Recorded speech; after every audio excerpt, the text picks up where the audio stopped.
All right, taking the time to say hi to Daniel and Kushal that just joined us. And looks like they're both looking for jobs. Yes. All right. So Daniel and Kushal, you guys are both asking us about jobs. So let's talk about job. Daniel is asking, how is it easy to get a job in IT? And Kushal is asking us, can I get jobs through MBA corporate finance or MBA IT?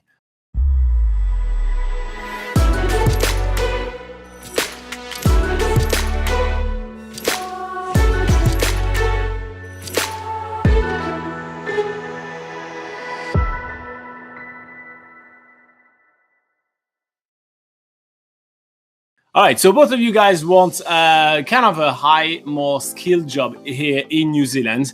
And you have to remember that if you're coming to New Zealand, you need to already have a work visa to be able to work here. You can't come here with a visitor's visa and try to get a job. And, if you are coming in New Zealand with a working holiday visa, which is the easiest kind of visa to get if you're from an eligible country, of course, then you are actually bound by a few terms and conditions, like you can only stay with the job for that amount of time and you cannot take a permanent job. So those kind of jobs, you will have to start at a very entry level when you do that. Put yourself in the shoes of the company, right? Let's say I am IBM New Zealand and I'm looking for a new IT guy. I'm not going to get someone which can only stay for 12 months for a permanent position because I don't have the right to do that already. So I'm already not even going to consider your visa.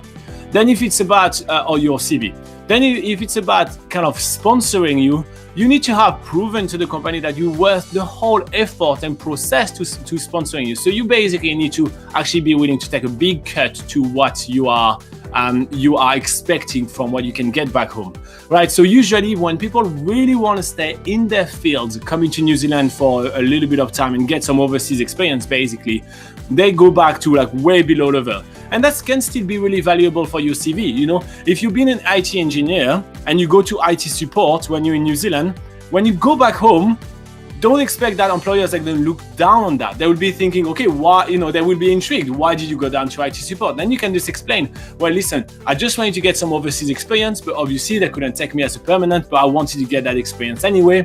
And I was like, it does help me to understand every single level of the IT support in the company. And that was very valuable experience for me. And I earned a lot of transferable skills I can bring to your job.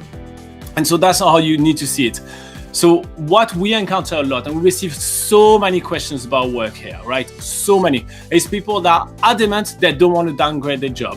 And they are adamant they want the company to make more effort to get them as a worker than they are willing to do. The efforts need to come from your end. So you need to sort out your visa. You need to present yourself and actually present yourself in the New Zealand way. You need to be willing to take the lower job than what you have back home, just to show them that you have those skills and everything. And if they do like you, they will be willing to actually hire you. Some people have made efforts to actually keep it. I mean, that's how I stayed in New Zealand, for instance. And so it's really important to actually understand all of that.